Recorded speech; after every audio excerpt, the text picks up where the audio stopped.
코로나 바이러스로 인하여서 함께 모여서 예배 드리지 못하는 마음이 많이 아픕니다. 아마 가정에서 영상으로 예배를 드리는 사랑하는 우리 모든 성도님들도 마찬가지고, 또 오늘 이렇게 예배위원으로 함께 모여서 예배드리는 우리의 모두의 마음도 마찬가지일 겁니다.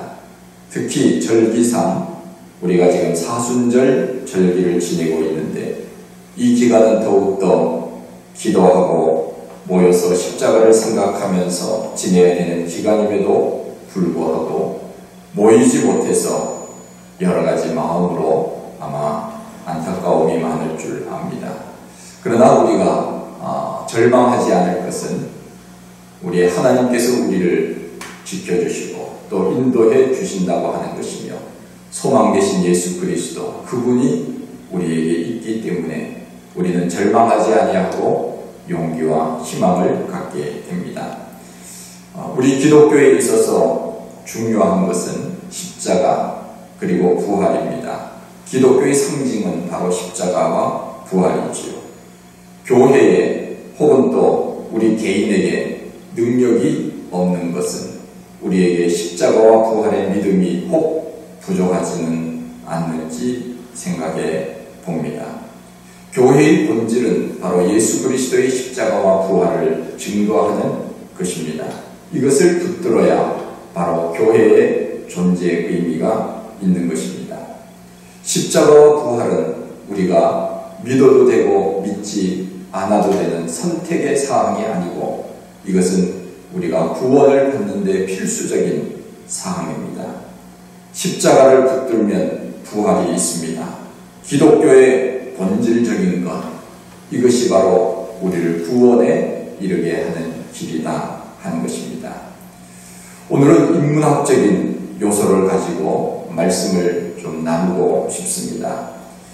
일본의 여류 소설가 중에 미우라 아야코라고 하는 사람이 있는데, 그는 신실한 크리스찬입니다. 우리가 잘 아는 대로 빙점이라고 하는 유명한 소설을 썼고, 또 양치는 언덕이라고 하는 소설로도 유명합니다. 물론 그는 1999년도에 77세로 세상을 떠났지만 그의 작품은 여전히 많은 사람들에게 읽혀지고 있습니다. 양치는 언덕이라고 하는 소설의 내용에 이런 내용이 나오는 것을 읽었습니다. 주인공으로 나오는 여인의 이름이 나오미라고 하는 사람인데, 그는 목사의 딸입니다. 고등학교 시절에 우연히 친구의 오빠인 료이치라고 하는 사람을 만나서 사랑에 빠지게 되고, 어린 나이에 결혼 생활을 시작을 하게 되는데, 처음에 부모는 반대를 했습니다. 예수를 믿지 않았기 때문에 그렇습니다. 그래서 이 나오미는 집을 뛰쳐 나옵니다. 그런데 남편과 함께 어느 정도 살다가 무엇을 알게 되었는가 하면은, 이 남편이 늘 술에 찌들려서 살고 있는 사실을 알게 되었고, 또한 이 사람은 온전한 가정을 이룰 수 없는 그런 바람을 피우는 그런 사람으로 확인이 되었습니다. 그 생활 가운데 참다가 못하여서 이 나오미는 혼자서 친정으로 돌아오게 됩니다. 그런데 몇 년 후에 남편 로이치가 폐병에 걸려서 나오미를 찾아옵니다. 나오미는 그 사람을 받아들이기가 싫었지만 목사인 아버지는 처음에는 반대를 했지만, 그러나 그를 안타까운 마음으로 받아들입니다. 처가에서 요양 생활을 하는 동안에 로이치는 처갓집 식구들의 그 믿음에 감동을 받아서 예수님을 마음에 영접하게 됩니다. 요양 생활을 하면서 이 료이치는 다락방에서 그림을 그리는데, 아무도 보지 못하게 늘 그림을 그리고는 흰 천으로 그 그림을 덮어두고 하는 말이, 내가 이 그림을 다 그린 다음에는 부인에게 크리스마스가 될 때 이 완성된 그림을 선물하겠다, 그런 이야기를 하고는 이 그림을 그리는 과정 속에서 보이지 않도록 천으로 덮어두었습니다. 크리스마스 무렵이 되었을 때 전에 사귀던 불량한 여자로부터 료이치에게 전화가 옵니다. 한 번만 좀 만나달라고. 할 수 없이 나가서 만납니다. 술을 권하지만은 마시지 않고 하룻밤을 자고 가라고 했지만은 그 유혹에 넘어가지 않았습니다. 그러자 그 여자에게 여자가 몰래 이 료이치에게 수면제를 팝니다. 그리고 한 잔만 마시면 보내주겠다고 속입니다. 그 술을 받아 마신 료이치는 그곳에서 잠들지 않으려고 길을 나섰다가 그만 길에서 동사하고 맙니다. 소설의 클라이막스는 이것입니다. 나오미가 료이치를 장사하고 그가 다락방에서 그렸던 그 그림의 천을 벗기는 장면, 이것이 그 소설의 클라이막스입니다. 그 천을 벗기자 거기에는 어떤 그림이 있었는가 하면은 십자가에 달리신 예수님의 그림이 있었습니다. 그런데 그 십자가의 발 아래에 한 청년이 무릎을 꿇고 고개를 숙인 채 예수님의 발을 붙잡고 있는 그런 그림이었습니다. 그의 손등 위에는 예수님의 피가 뚝뚝 떨어지는 그러한 그림이었습니다. 그 청년이 누군가 하면은 바로 료이치, 그림을 그린 그 자신이었습니다. 십자가의 사랑, 내 죄를 위하여 내 대신 못 박히신 예수님의 사랑을 그는 그림으로 표현한 것입니다. 처음에는 세상 가운데 방탕하고 세상에 빠져서 살아왔지만 아내를 만나고 그 가정의 믿음의 모습을 보고 감동하여서 예수 그리스도를 영접하고 내가 온전히 믿음으로 살 수 있는 것, 내가 이 세상을 풍성하게 살 수 있는 것, 그것은 바로 예수 그리스도의 십자가를 붙들고 사는 길만이 내가 잘 사는 길임을 그는 깨달았던 것입니다. 그리고는 그가 늘 다락방에서 그림을 그리면서 내가 오늘 이렇게 살 수 있었던 것은 바로 예수 그리스도, 그분의 십자가가 나를 바른 길로 인도했다고 하는 신앙의 고백에서 그는 그 그림을 그린 것입니다. 이것이 바로 십자가의 능력입니다. 바람을 피우며 밖으로 나다녔던 남편 료이치를 변화시킬 수 있었던 것, 그것은 바로 예수 그리스도의 복음 그것밖에는 없었습니다. 결국 십자가에 예수님을 만남으로 인하여서 그는 참회의 삶을 살았다고 하는 이야기가 바로 양치는 언덕이라고 하는 소설의 내용입니다. 프랑스 군인들이 전쟁터에 나갈 때 배낭에 책 2권을 늘 넣고 다닌다고 합니다. 하나는 성경이고 하나는 파스칼의 팡세라고 하는 책입니다. 파스칼이 팡세를 쓰게 된 동기가 있습니다. 여동생인 이 불치병인 안질에 걸려서 고생을 하고 있었습니다. 파스칼은 하나님 앞에 간절히 기도했습니다. 그때 환상이 나타나서 예수님의 십자가가 나타나더니 동생의 눈을 만지는 것이었습니다. 이상한 일이었습니다.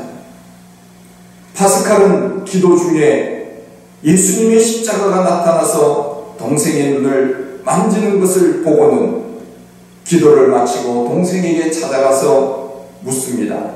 눈이 어떠냐? 물었더니 동생이 말합니다.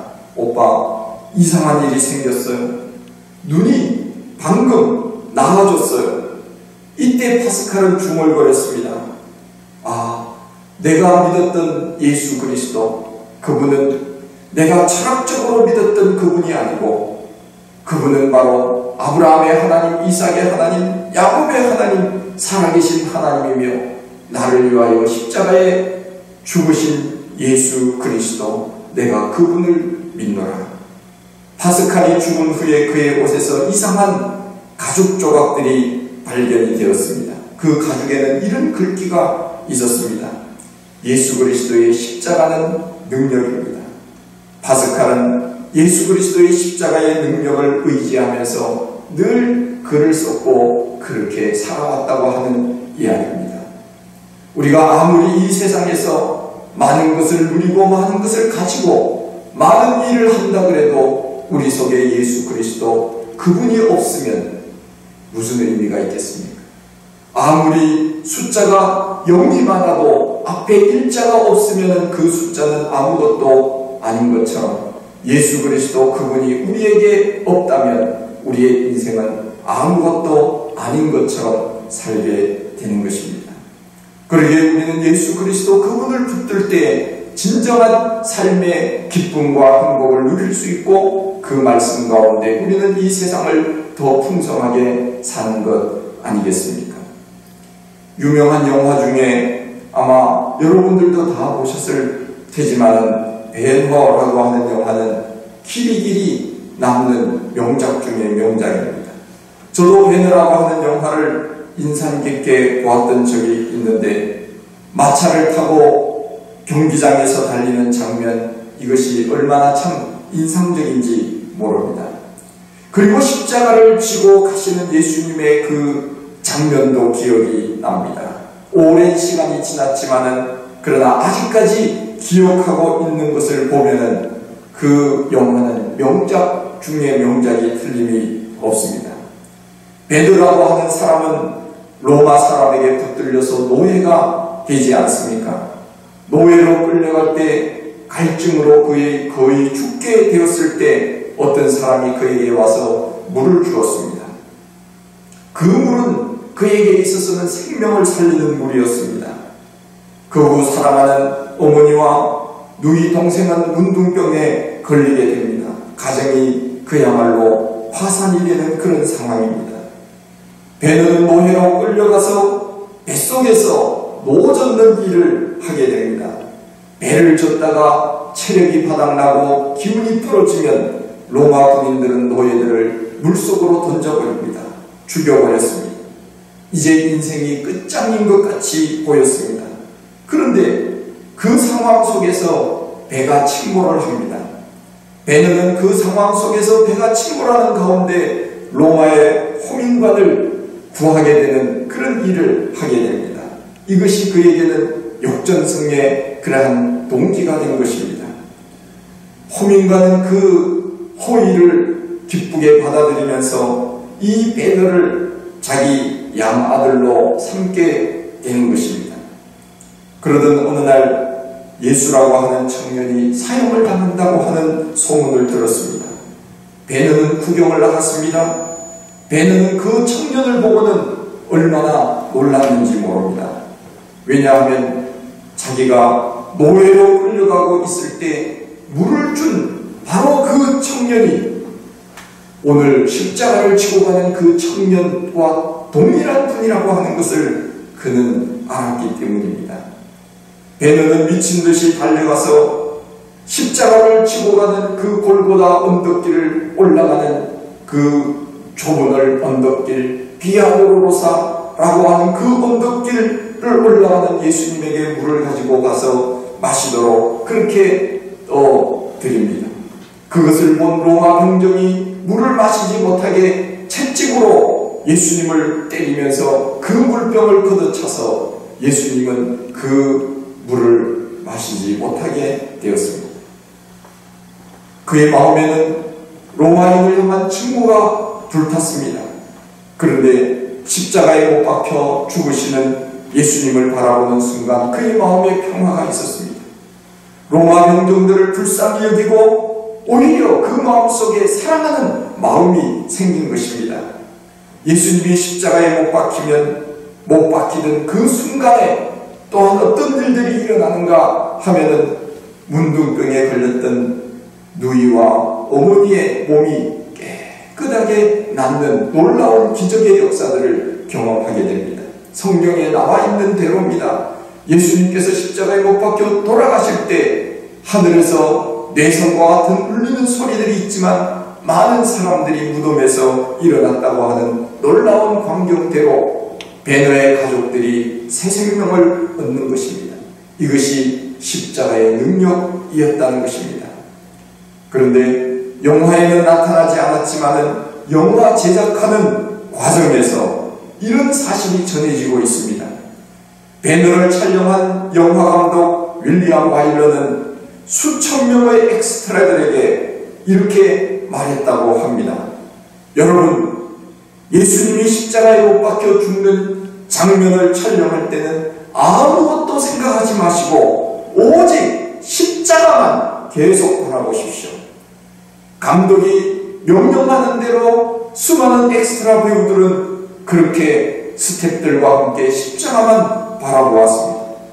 예수님이 십자가에 못 박혀 죽는 그 장면을 바라보았던 수천 명의 배우들과 스태프들의 눈에서는 자기도 모르게 주르르 눈물이 흘러내렸다고 합니다. 모두가 경건하여졌습니다. 그런 은혜의 순간은 지금까지 없었다고 사람들은, 그 자리에 참석한 그 영화를 찍는 사람들은 고백했다고 전해 내려오는 이야기가 있습니다. 이것이 바로 십자가의 능력입니다. 예수 그리스도의 십자가를 바라보기만 해도 우리는 삶의 용기와 힘을 얻을 수 있는 것 아니겠습니까? 우리가 이 세상에 그 무엇을 볼 때 힘을 얻을 수 있고 용기를 얻을 수 있는 일이 얼마나 되겠습니까?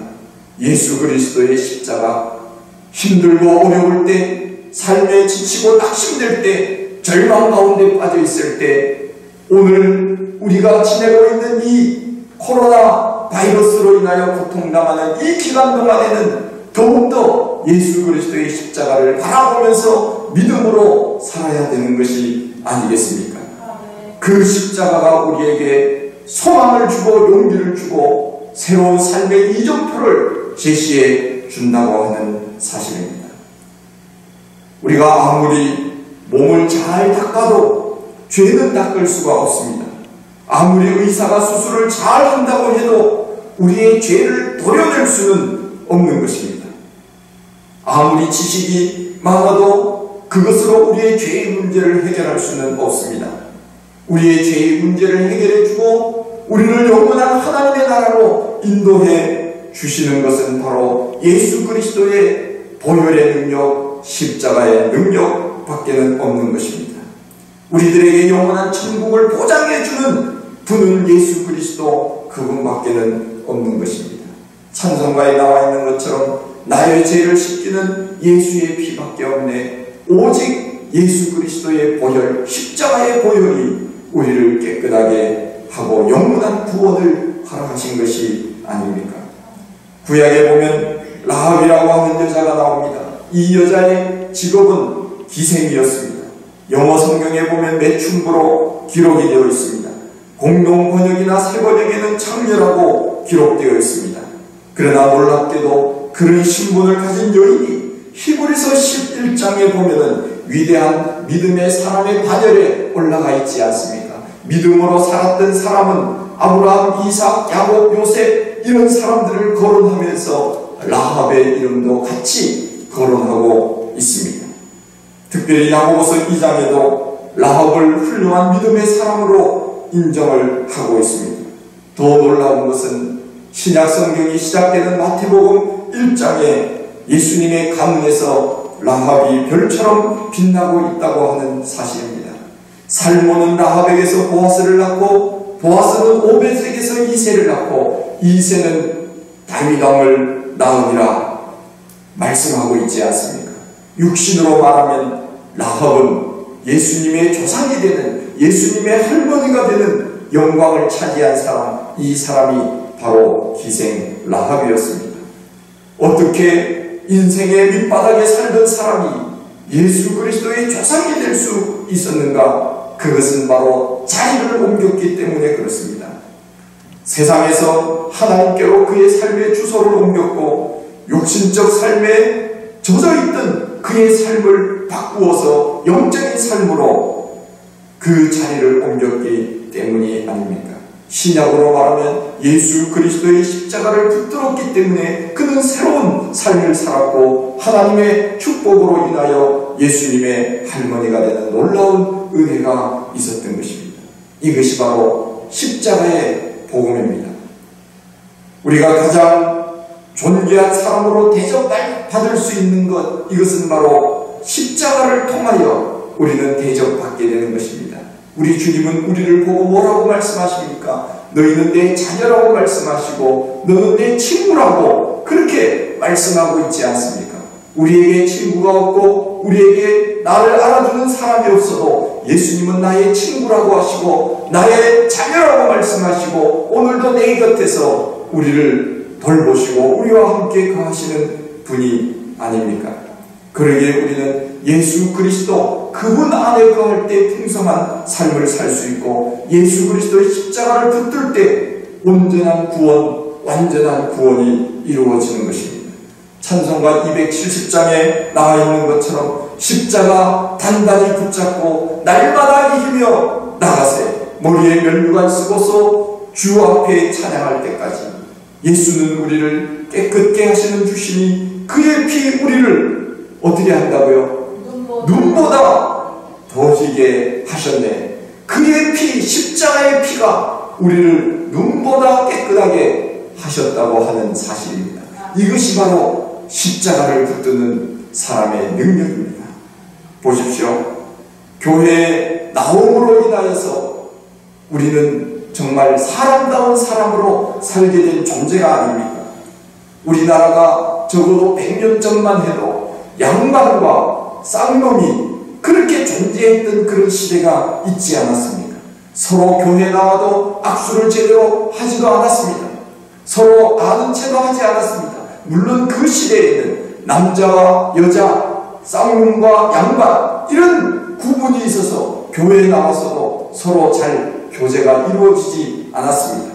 그러나 예수 그리스도의 보혈의 능력으로 마음이 변화되고 새로움을 받았던 성도들끼리 양반과 쌍놈의 관계가 사라지기 시작했고 남자와 여자 커튼이 쳐져 있던 그 커튼이 사라지고 기역자로 있었던 교회당이 함께 모여서 서로 얼굴을 볼 수 있는 곳으로 바뀌어 나가지 않습니까?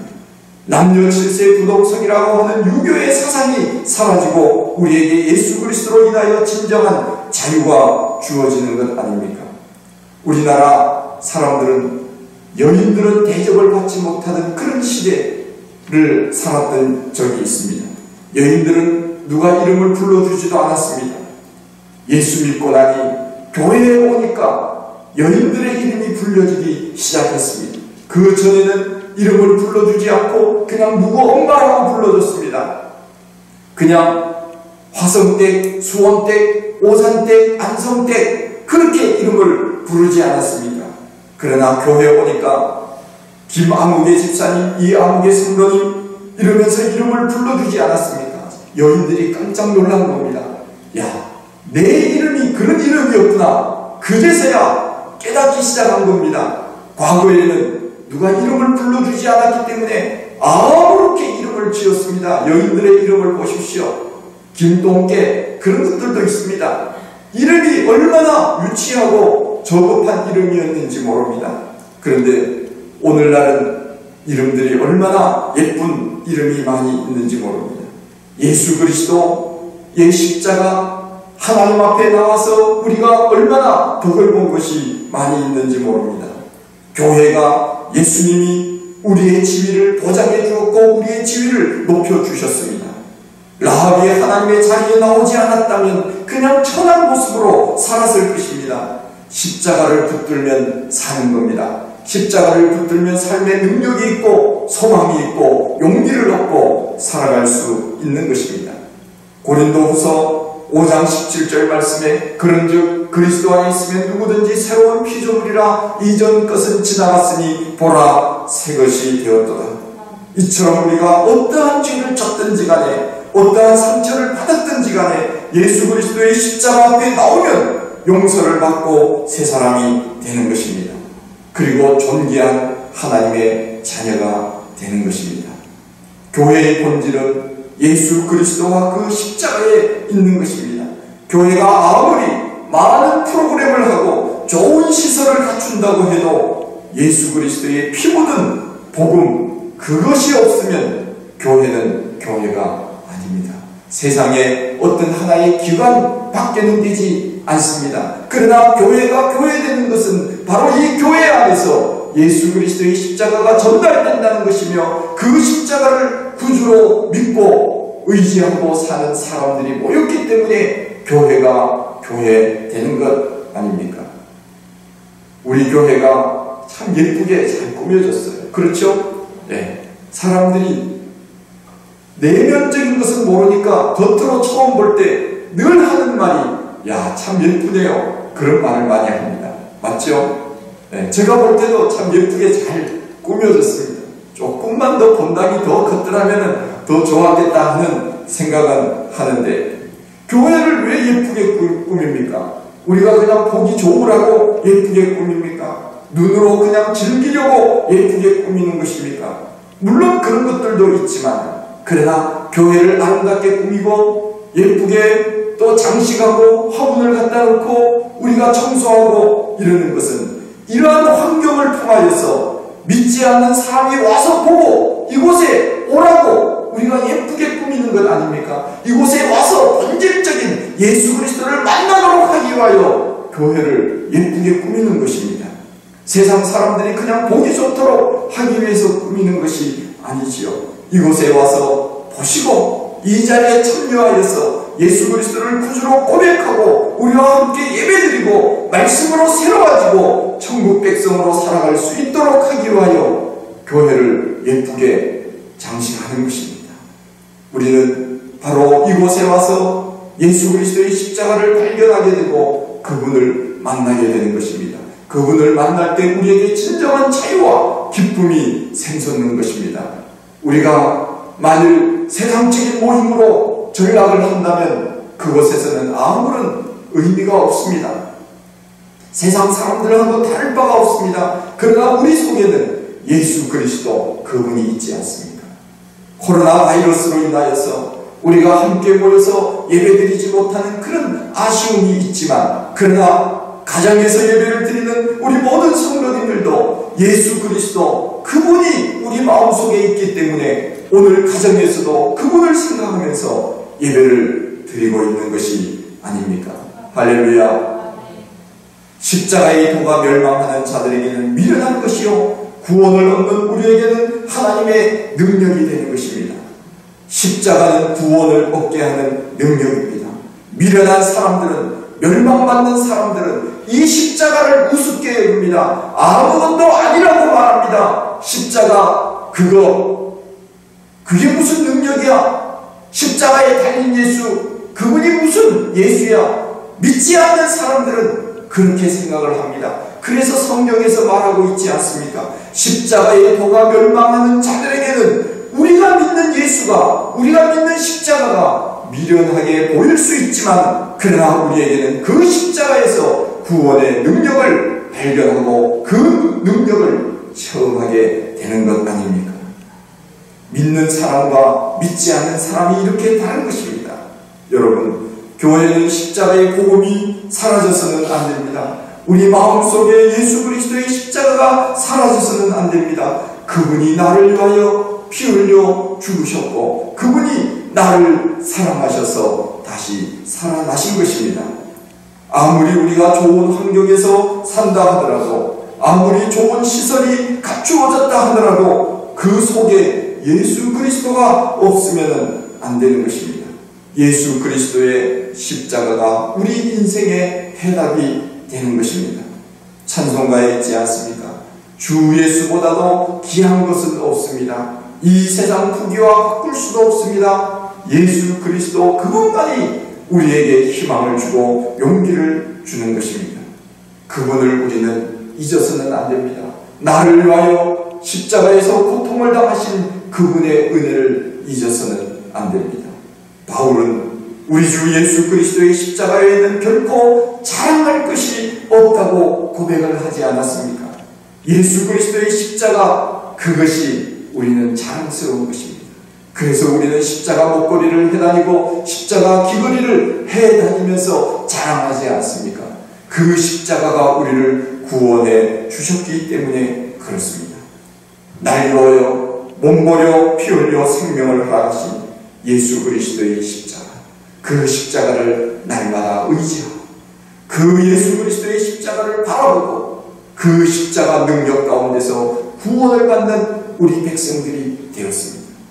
얼마나 감사하고 감격스러운 일인지 모릅니다. 세상 사람들은 이 놀라운 비밀을 깨닫지 못하지만 우리에게 그와 같은 비밀의 능력을 허락해 주셨습니다. 누구든지 예수 그리스도를 믿으면 멸망치 않고 영원한 생명을 얻습니다. 그분이 나를 위하여 십자가에 못 박혀 죽으셨고 그분이 나를 위하여 다시 살아나신 것입니다. 우리는 이 사실을 믿으면 영원히 삽니다. 이 구원의 은혜, 십자가의 능력으로 살아가는 우리 성도님들 모두가 다 되시기를 간절히 축원드립니다.